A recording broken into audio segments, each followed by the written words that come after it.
This is essentially a tight game of combat, melee combat, and range combat with a thrill ride of experiences built on top of it. This is really not a game about hiding behind cover, cowering, and taking a couple pot shots at the enemies. This is about striding into the middle of the battle, being surrounded by orcs at all times, and just kill them.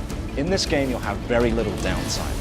Enemies are always all around you. You'll be making snap decisions between, I need to cut through this guy here. There's another guy coming from over there, I need to shoot him. It's a bloodfest.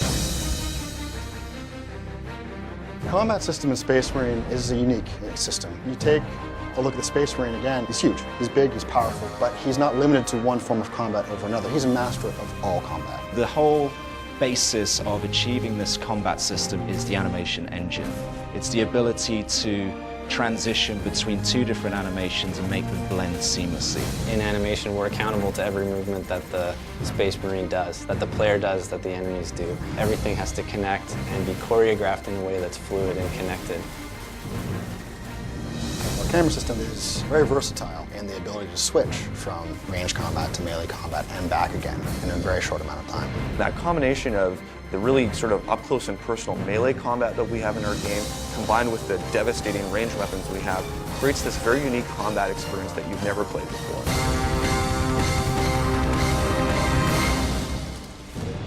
In Space Marine, the quickest way to regenerate your health is to stay in the fight, pulling over-the-top execution moves. This will restore your health much quicker than avoiding the battle.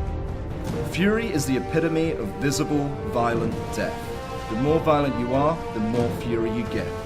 This allows the player to control the battle using ranged or close combat moves.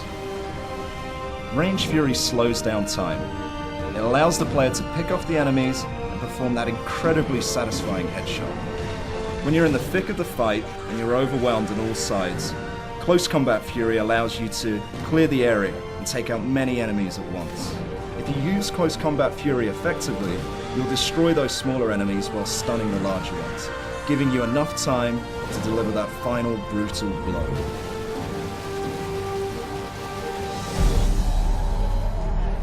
The weapons in 40,000 IP as a whole are pretty much an order of magnitude greater than anything we have or have even conceived.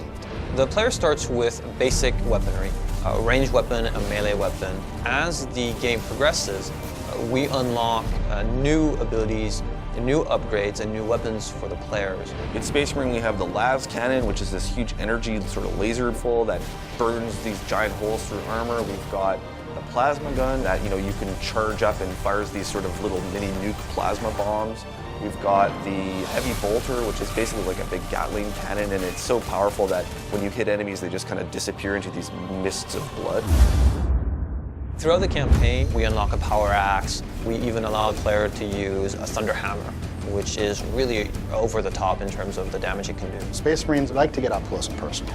The weapons are meant to be as lethal as possible. The game itself is a pure combat experience when you look at it from a gameplay perspective. We talk about a core promise of the game being unleash visible, violent death. It has a lot of action, and we make sure that when a weapon is meant to look like it's torn you apart, that we don't compromise and that the weapon does tear you apart. There's a lot of blood, a lot of gore, limbs flying everywhere, so the gore junkie is going to love this title for sure.